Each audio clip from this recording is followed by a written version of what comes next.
Hey, good morning, Mizzou fans. Gabe DeArmond here after a week off. The return of PM in the AM, and we're going to talk about the all-time Friday news dump from college sports on Friday, appropriately evening. The House settlement, basically the introduction of revenue sharing, was approved on Friday evening. It will go into effect on July 1st of this year. So there is a ton of confusion about this. Honestly, I think most fans don't really have any understanding of what this means, even though we've kind of been talking about this for a year. So I kind of wanted to go over revenue sharing. How's this going to impact Mizzou? All of that. First of all, the cap in year one, and there is a 4% increase in this cap built in over almost every year of the next 10 years. But the cap in year one is $20.5 million approximately. That is the amount of money from athletic department revenue that each school is allowed to share with its student athletes. In other words, to directly pay the players. You do not have to share that much. Missouri, everyone else in the SEC, pretty much everyone in the Big Ten and Big 12, and I'm sure at some point everyone in the ACC is going to hit that number and share the maximum amount of $20.5 million. Missouri has shared no specific plans. Basically, Laird Veach's statement every time is, we have a plan. We don't know what that plan is.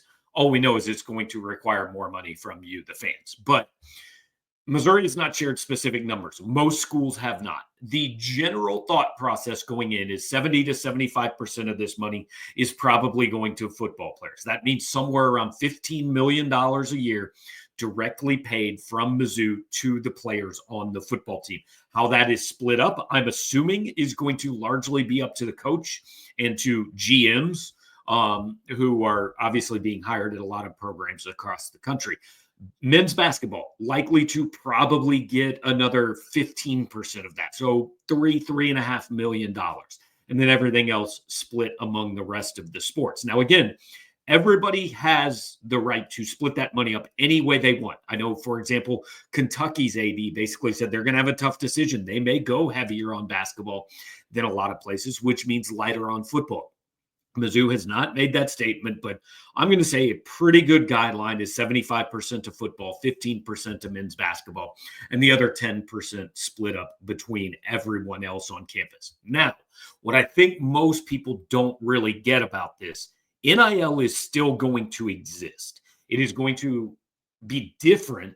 It's not going to run through collectives. It's not just going to be, hey, the school paid this kid $1.5 million to tweet about the volleyball game or the team store or whatever. They're going to, every deal over $600 is going to have to be approved by a group called NIL Go, which is run by the newly found College Sports Commission and also overseen by the accounting firm Deloitte. But NIL is still going to exist. So companies, businesses, nonprofits, whatever, anyone that wants a Mizzou athlete to do a deal with them can pay that athlete. The deal has to be approved. It has to be quote unquote fair market value. I don't really know how that's determined. This is a problem with all of this, right? Fair market value is what I decide I want to pay you, not necessarily what somebody else decides you should make. But a lot of questions still remain about this. Lawsuits are probably going to happen. Will this hold up to legal scrutiny? Nobody knows. But here's the big thing. Here's the question I'm asked every single day. How does this impact Missouri? Like, most people just don't care about it in general. Like, yeah, some people say, well, I'm mad that they're making the amount of money they are. I don't understand why somebody would donate. This is stupid. College sports has changed forever, whatever. But most people actually only care about one thing. How does this affect my team, most likely football or basketball, and its ability to be good? And the question is, the answer is, guys, we really don't know at this point.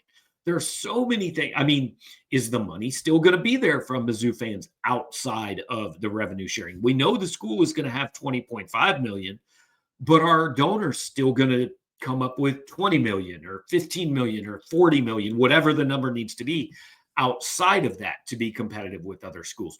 What's the enforcement process going to be like? Are we going back to, hey, yeah, like Jerry Tarkanian said, North Carolina did something so bad that Cleveland State is in trouble.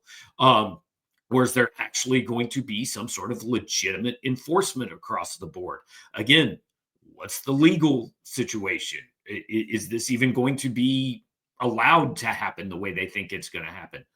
Are under the table payments coming back? Like, these are all questions we don't know. So nobody can say, hey, this is going to benefit Mizzou or hurt Mizzou or all of that. 4 years ago, I would probably not have told you that NIL would help Missouri as much as it has.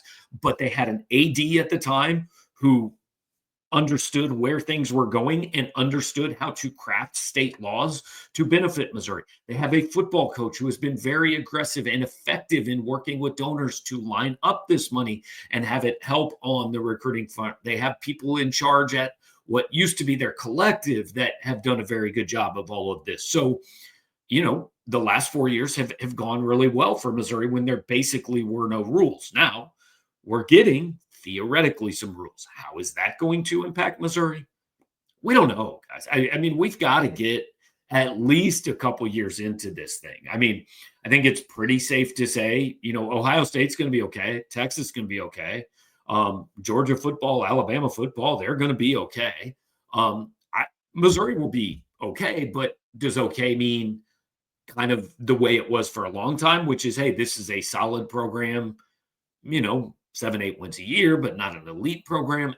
Does it mean they're going to be able to continue what they've done the last 2 years of being a top 15, 20 team in the country? I have absolutely no idea because there are so many unknowns about this. We're going to be talking about this a lot, I'm sure, during the summer and really every day for, hey, this is the new college sports. This is how things are going to work going forward. So we're going to talk a lot about it over the course of time. But again, the most important thing that I just kind of wanted to address today is the question I'm asked all the time, which is this good or bad for Missouri? I mean, it's good because they're in the SEC. They can pay the 20.5, which a lot of schools probably won't be able to. But beyond that, very much wait and see.